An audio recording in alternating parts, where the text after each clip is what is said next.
Assalamualaikum warahmatullahi wabarakatuh. Kembali lagi bersama saya Rehan Maulana. Di video ini saya akan melakukan ujian akhir semester atau UAS pada mata kuliah sinyal processing, yang dimana materinya meliputi discrete Fourier transform. Pada lebih tepatnya kita akan melakukan analisis sinyal suara menggunakan DFT melalui software MATLAB. Nah, adapun tujuan dari pembelajaran ini adalah kita harus mampu memahami konsep dasar discrete Fourier transform, kemudian mengolah sinyal suara digital menggunakan MATLAB, dan dapat menganalisis spektrum frekuensi sinyal suara tersebut. Nah, dapat teman-teman lihat pada layar, di sini sudah ada dasar teori singkat pada DFT, yang dimana rumusnya adalah XK sama dengan sigma N sama dengan 0 sampai N-1 X N kali E pangkat minus bilangan imajiner 2V per NKN. Nah, jadi instruksi pada proyek ini adalah yang pertama kita harus melakukan perekaman suara, yang dimana kita harus mengucapkan kalimat halo nama saya adalah dengan menyebutkan nama kita. Kemudian rekaman ini harus disimpan dengan file dalam format WAV.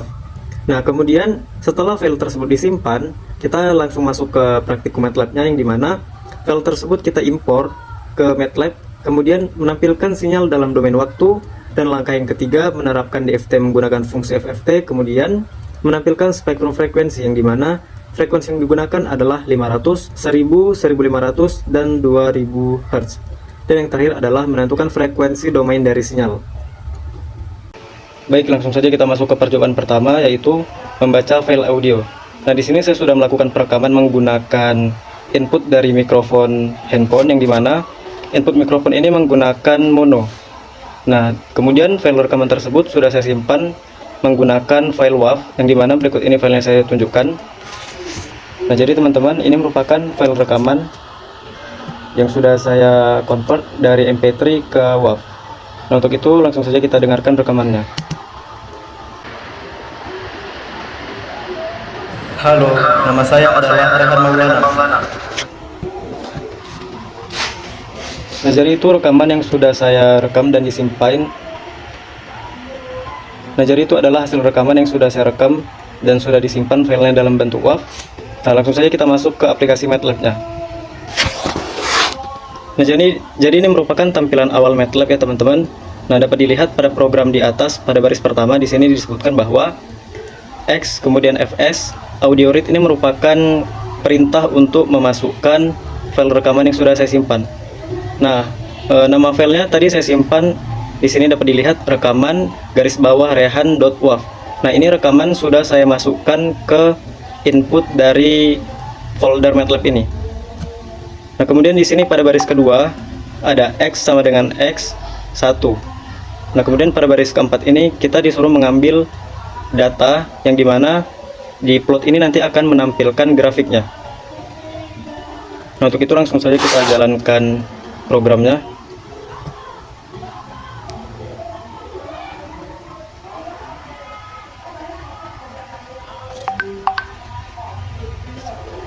Nah, jadi ini merupakan gelombang sinyal suara yang dihasilkan dari rekaman yang sudah saya lakukan. Dapat dilihat pada layar teman-teman, gelombang di sini berwarna biru, yang dimana pada indeks waktu di sini kita buat dari 0 sampai 4 detik. Kemudian amplitudonya ini bervariasi dari mulai minus, amplitudo terendah dimulai dari minus di sini minus 0,62, dan amplitudo tertinggi berada di angka sekitar 0,83.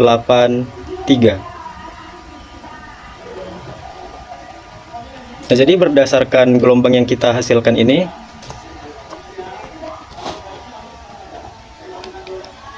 menunjukkan gelombang yang kompleks dan tidak periodik secara sederhana teman-teman. Nah, hal ini dapat disebabkan oleh sifat alami suara kita ataupun suara manusia, yang merupakan hasil superposisi berbagai komponen frekuensi yang berubah-ubah seiring waktu. Kenapa demikian? Karena ketika kita mengucapkan sesuatu angka ataupun mengucapkan suara, itu gelombangnya tidak selalu bersamaan atau selalu berubah. Misalnya ketika saya mengucapkan huruf A dan huruf B, itu akan menghasilkan sinyal yang berbeda. Nah, kemudian amplitudo sinyal berfluktuasi secara dinamis. Nah, hal ini mencerminkan variasi tekanan udara yang dihasilkan oleh getaran pita suara kita selama proses pengucapan. Kemudian pola gelombang yang dihasilkan tidak memiliki bentuk sinusoidal murni, melainkan kombinasi dari berbagai bentuk gelombang yang saling berinterferensi. Nah, dapat dilihat dari hasil visualisasinya, kita dapat melihat bahwa sinyal memiliki kepadatan gelombang yang dimana pada indeks waktu 0 sampai 1,5 ini ataupun 1,3 itu di sini terjadi gap ataupun sedikit pengecilan amplitudo. Kemudian dilanjut pembesaran amplitudo di angka 1,7 sampai di waktu yang terakhir. Nah, jadi terlihat bahwa sinyal ini memiliki kepadatan gelombang yang cukup tinggi ya teman-teman. Nah, hal ini menunjukkan adanya komponen frekuensi menengah hingga tinggi. Nah, meski seperti itu, frekuensi menengah domain waktu tidak mampu memberikan informasi spesifik mengenai nilai frekuensi yang terkandung dalam sinyal. Selain itu, meskipun sinyal ini diproses untuk mengurangi komponen DC, masih terdapat sedikit ketidakseimbangan amplitudo terhadap sumbu nol, yang merupakan hal umum dalam sinyal hasil rekaman nyata.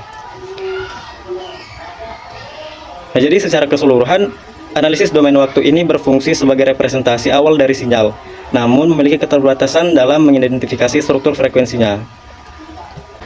Nah, kemudian setelah kita mendapatkan sinyal suara domain waktu, kita akan menguji coba ataupun membuat variasi DTF dari sinyal suara ini. Jadi fungsinya itu adalah kita akan mentransformasikan DTF ke sinyal yang sudah dihasilkan, yang dimana pada sinyal ini merupakan indeks waktu. Nah, indeks waktu ini akan kita rubah menjadi indeks frekuensi. Dapat dilihat pada layar berikut ini programnya. Untuk itu langsung saja kita uji coba.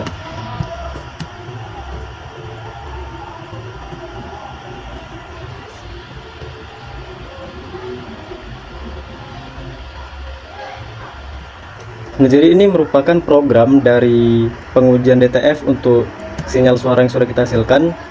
Nah, dapat dilihat pada baris ketiga merupakan program yang sudah kita jalankan di awal tadi.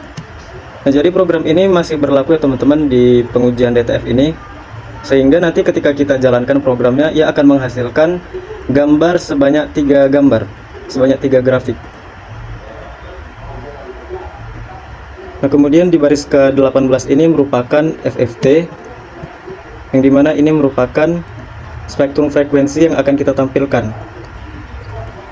Nah, lanjut di sini saya juga membuatkan program shift agar kita dapat melihat bagaimana bentuk gelombangnya ataupun grafiknya dalam tampilan yang simetris, yang artinya posisi angka 0 berada di tengah, sehingga untuk indeks frekuensi kanan dan kirinya itu sama. Dan yang terakhir ini ada frekuensi dominan, yang dimana frekuensi dominan ini akan menampilkan berapa nilainya. Nah, untuk itu langsung saja kita jalankan programnya. Oh ya teman-teman, perlu saya jelaskan bahwasanya pada percobaan ini kita akan melakukan 4 kali modifikasi. Yang pertama kita akan melakukan percobaan pertama pada frekuensi 500. Nah, artinya apa? Jadi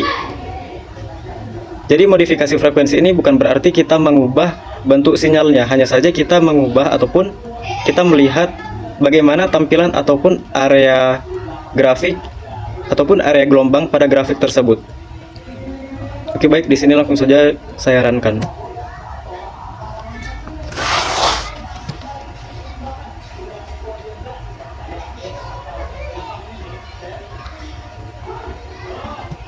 Nah, di sini sudah terlihat ada 3 figur, yang dimana figur pertama merupakan sinyal suara yang pertama tadi sudah saya perlihatkan.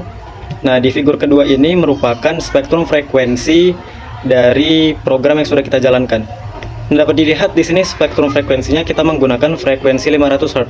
Seperti yang sudah saya katakan, 500 ini merupakan tampilan ataupun batas tampilan dari grafik ini, bukan berarti kita mengubah bagaimana bentuk sinyalnya. Nah, dapat dilihat pada gelombang di grafik ini teman-teman, untuk indeks frekuensi saya batasi sampai 500 Hz. Kemudian untuk magnitudo di sini maksimal sampai di angka 1600. Nah, jadi pada rentang frekuensi ini terlihat bahwa sebagian besar energi sinyal terkonsentrasi pada frekuensi rendah ya teman-teman. Nah, grafik ini menunjukkan adanya puncak yang cukup signifikan di sekitar frekuensi kurang lebih 145 Hz. Dapat dilihat di sini kita melihat amplitudo atau magnitudo yang tertinggi berada di sini, di angka frekuensi kurang lebih, dapat kita lihat. Nah, jadi di sini tadi saya sudah melihatnya bahwasanya di sekitar 145, sekian Hertz. Nah, ini dapat diinterpretasikan sebagai frekuensi fundamental ataupun frekuensi dasar dari suara yang direkam. Nah, hal ini sudah sesuai dengan karakteristik suara manusia, khususnya saya sebagai suara laki-laki yang berada di kisaran 85 sampai 180 Hz. Nah, selain itu pada rentang ini juga belum terlihat dominasi komponen harmonik secara penuh karena batas frekuensi masih relatif rendah.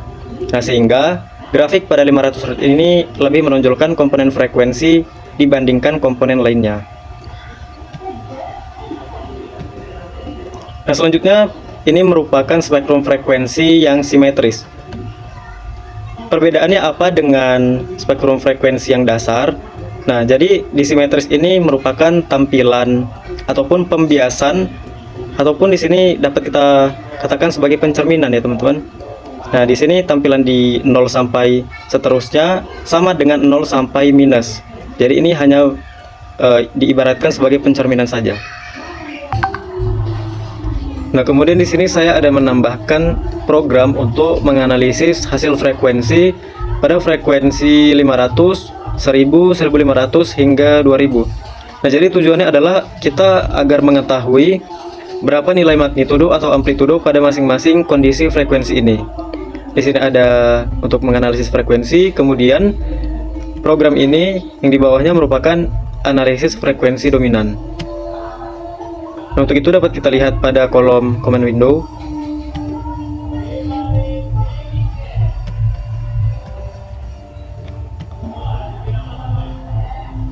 Nah, jadi dapat kita lihat bahwasannya frekuensi dominan yang dihasilkan sebesar 586,5385. Nah, jika kita lihat pada gelombang di figur 2 ini, teman-teman, tadi sudah saya katakan bahwasannya frekuensi tertinggi di sini merupakan frekuensi yang di angka 145 Hz. Namun mengapa pada kolom command window ditampilkan bahwasanya frekuensi dominan sebesar 586 Hz. Nah, jadi ini terjadi bukan karena error coding, tetapi memang fenomena sinyal. Nah, di sini terdapat gap ataupun perbedaan yang sebenarnya pada program ini kita menggunakan perintah pada baris ke-59 ini, teman-teman. Nah, ini merupakan perintah yang ada di panduan modul proyek. Nah, jadi perintah ini sebenarnya adalah untuk mencari energi terbesar, bukan frekuensi dasar. Nah, lantas mengapa hasilnya bisa 586?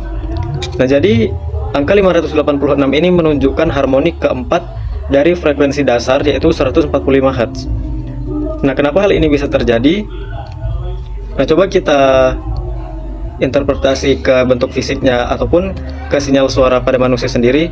Jadi sinyal suara manusia itu bukan sinus murni, melainkan yang terdiri dari frekuensi dasar, yaitu dalam hal ini sebagai contohnya 145 Hz.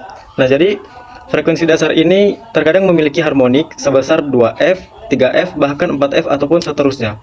Nah, sehingga pada kasus di sini adalah frekuensi dasar 145 Hz ini memiliki harmonik sebanyak 4 kali ataupun 4 pengulangan, sehingga nilainya terus bertambah sebanyak 4 kali lipat. Yang awalnya 145, kemudian pada harmonik kedua meningkat menjadi 290 Hz, pada harmonik ketiga meningkat menjadi 435 Hz, dan sampailah pada harmonik keempat angkanya menjadi 586 Hz. Nah, jadi sebenarnya hal ini merupakan hal yang normal pada pemrograman MATLAB ini yang disebabkan oleh resonansi pita suara. Jadi seperti yang sudah saya katakan di awal, setiap manusia memiliki karakteristik pita suara ataupun frekuensi yang berbeda-beda, yang dimana pada suara lelaki sendiri itu memiliki frekuensi yang lebih tinggi, biasanya sekitar 80 sampai 150 Hz. Nah, kemudian ini disebabkan juga oleh karakter vokal, sehingga akibatnya adalah harmonik bisa mempunyai amplitude lebih besar dari harmonik ataupun dari frekuensi dasarnya. Nah, kemudian jika kita analogikan terhadap suatu benda ataupun barang alat musik. Misalnya kita ambil contoh gitar. Kita ibaratkan frekuensi dasarnya itu merupakan nada dasar gitar, kemudian harmoniknya merupakan warna suara ataupun timbernya. Nah, terkadang warna suara itu dapat lebih kuat daripada nada dasar. Seperti itu juga pada pemrosesan sinyal suara ini. Nah, namun kenapa pada grafik dapat terlihat bahwasanya nilai frekuensinya sebesar 145 Hz?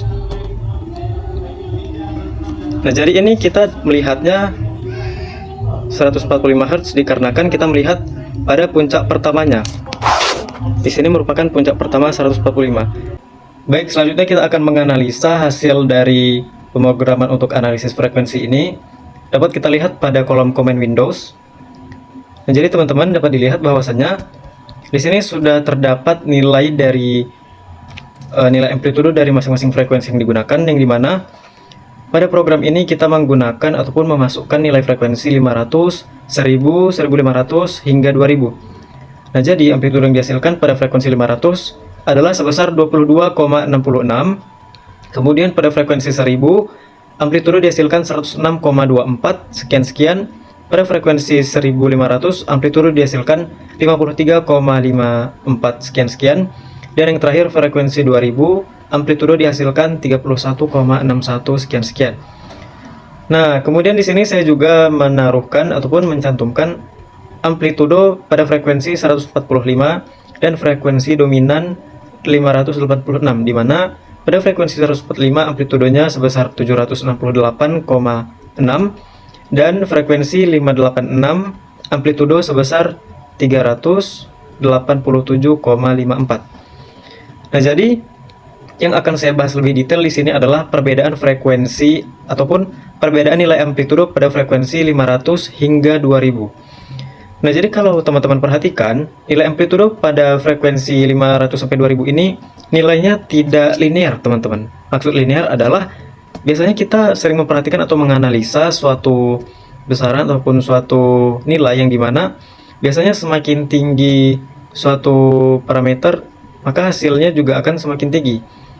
Pasti teman-teman bakal berpikir semakin tinggi frekuensi, semakin tinggi pula amplitudo. Tapi sebenarnya kenyataannya tidak seperti itu. Nah, kenapa hal ini bisa terjadi? Nah, jadi amplitudo ini tidak harus ataupun tidak linear terhadap frekuensi. Hal ini dikarenakan yang kita analisis ini merupakan sinyal suara, lebih tepatnya suara manusia. Nah, suara manusia itu bukanlah sinyal tunggal, melainkan gabungan banyak frekuensi ataupun multi komponen. Nah, jadi sehingga hasil yang kita dapatkan itu adalah menunjukkan di sini frekuensi 1000 Hz ini adalah pada kejadiannya ataupun pada saat perekaman ini merupakan volume yang paling tinggi sehingga amplitudenya 106. Kemudian pada 1500 ini volumenya agak sedang. Kemudian pada frekuensi 2000 ini mulai mengecil volumenya, dan yang paling terakhir ini frekuensi 500 volumenya paling kecil. Nah, artinya adalah struktur suara kita ini memiliki energi yang berbeda-beda di setiap frekuensinya. Nah, lantas mengapa 1000 Hz ini bisa paling tinggi? Nah, jadi jawabannya adalah frekuensi dominan itu bukanlah satu-satunya frekuensi yang kuat. Sehingga jika kita perhatikan dalam suara itu ada dua keadaan, yaitu yang pertama ada yang namanya fundamental frekuensi. Jika di sini konteksnya adalah di nilai 586 ini merupakan fundamental frekuensi, dan kemudian ada juga yang namanya harmonik. Nah, jadi kemungkinannya adalah komponen dari 500 ataupun fundamental frekuensi ini merupakan frekuensi dasar. Kemudian 1000 Hz ini merupakan harmonik ataupun resonansi vokal. Kemudian pada 1500 Hz ini adalah harmonik lanjutan, dan frekuensi 2000 ini merupakan komponen yang cukup lemah. Nah, jadi 1000 Hz ini nilainya cukup tinggi karena resonansi atau harmonik suara itu. Nah, lantas mengapa ia tidak linear? Nah, jadi FFT ini menunjukkan energi sinyal, bukan fungsi matematika sederhana. Jadi analoginya seperti ini. Pada equalizer musik, nah ada yang namanya frekuensi naik turun tidak berurutan. Nah, lantas maksud frekuensi di sini itu apa? Nah, jadi di sini kita menggunakan frekuensi dari 500 sampai 2000 ya teman-teman. Nah, jadi artinya kita di sini hanya ingin mengetahui berapa besar amplitudo sinyal pada frekuensi tersebut. Misalnya pada 500 Hz ini berapa kuat komponen 500 Hz, kemudian pada 1000 Hz kita ingin mengetahui seberapa kuat komponen pada 1000 Hz, begitu juga seterusnya. Nah, jadi adapun hal penting yang harus kita ketahui yang sering disalahpahami tentunya.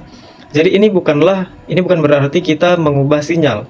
Sinyalnya berubah kita menjadi 500 Hz. Nah, melainkan kita hanya ingin mengukur isi spektrum di titik-titik tertentu.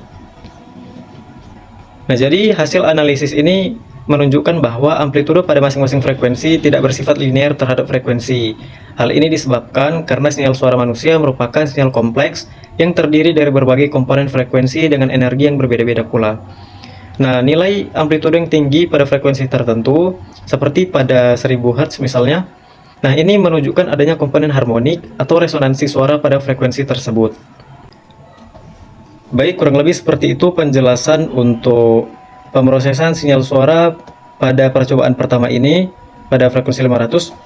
Nah, selanjutnya kita akan menguji coba bagaimana misalnya kita mengubah frekuensi ini menjadi 1000 ataupun sampai 2000. Untuk itu kita coba percobaan yang kedua.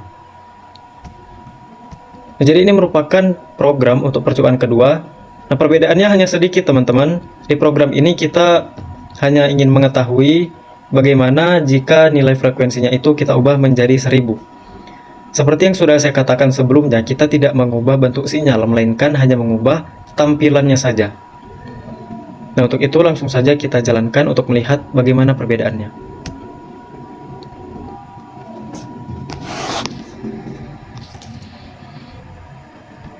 Nah, jadi ini adalah grafik yang dihasilkan dari program nomor 2 ataupun program percobaan 2, yang dimana figur 1 ini merupakan sinyal domain waktu yang sudah kita bahas tadi di awal ya teman-teman. Ini di sini tidak usah saya jelaskan lagi. Nah, kemudian figur 2 ini merupakan spektrum frekuensi. Nah, di sini sudah terlihat di program saya menggunakan frekuensi sebesar 1000. Lebih tepatnya di sini saya mengubah nilai 1000 ini pada program di baris ke-31 ini teman-teman. Di sini saya tuliskan Xlim, saya buatkan batasnya 0 sampai 1000. Nah, sehingga dapat kita lihat pada grafik ini indeks frekuensinya dari 0 sampai 1000. Nah, kemudian untuk gambar gelombangnya tetap teman-teman seperti yang percobaan pertama tadi.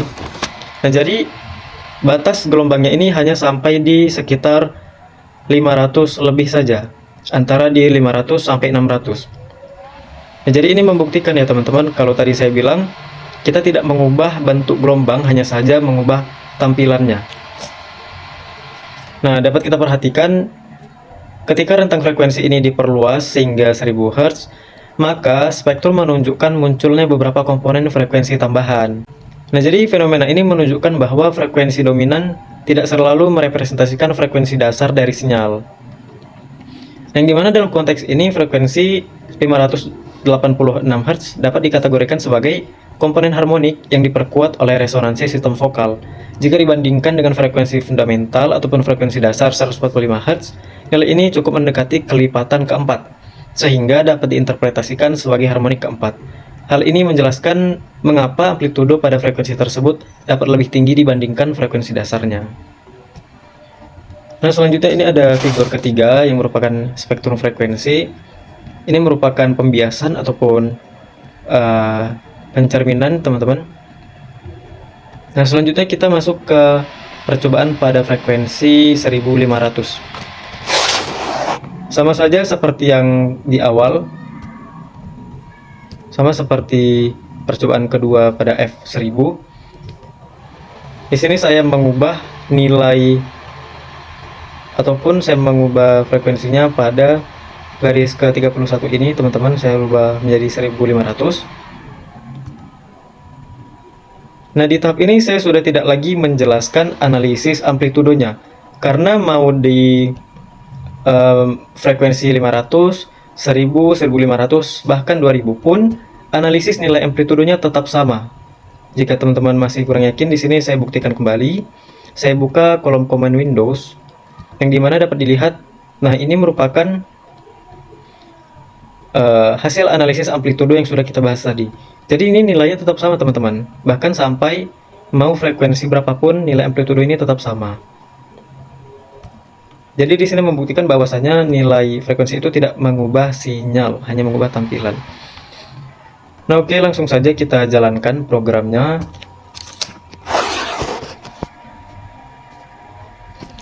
Baik, ini adalah tampilan.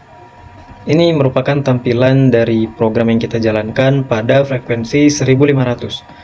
Nah, tetap sama teman-teman. Di sini batas dari gelombangnya berkisar di angka 500 sampai 600 Hz, dan di sini batasnya sampai 1500. Bahkan magnitudonya juga sama teman-teman. Berada di puncak 145 kurang lebih. Ya, 145 dapat dilihat. Nah, jadi pada rentang frekuensi ini, spektrum frekuensi menunjukkan distribusi energi yang semakin kompleks. Dia muncul lebih banyak puncak frekuensi yang menandakan keberadaan komponen harmonik.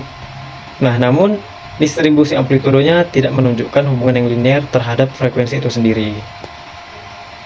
Nah, sebagai contoh, amplitudo pada frekuensi sekitar 1000 Hz ini lebih besar dibandingkan 500 Hz maupun 1500 Hz. Nah, hal ini menunjukkan bahwa energi sinyal tidak tersebar secara merata, melainkan dipengaruhi oleh karakteristik resonansi dari sistem vokal manusia. Nah, ini merupakan figur 3 yang merupakan spektrum frekuensi, hasilnya tetap sama.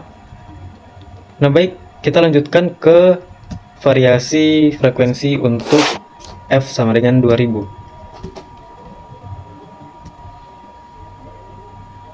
Nah, jadi di program ini saya kembali menampilkan untuk analisis frekuensinya teman-teman, untuk membuktikan apakah nilai amplitudonya akan berbeda dengan yang amplitudo pada frekuensi 500. Mari kita buktikan.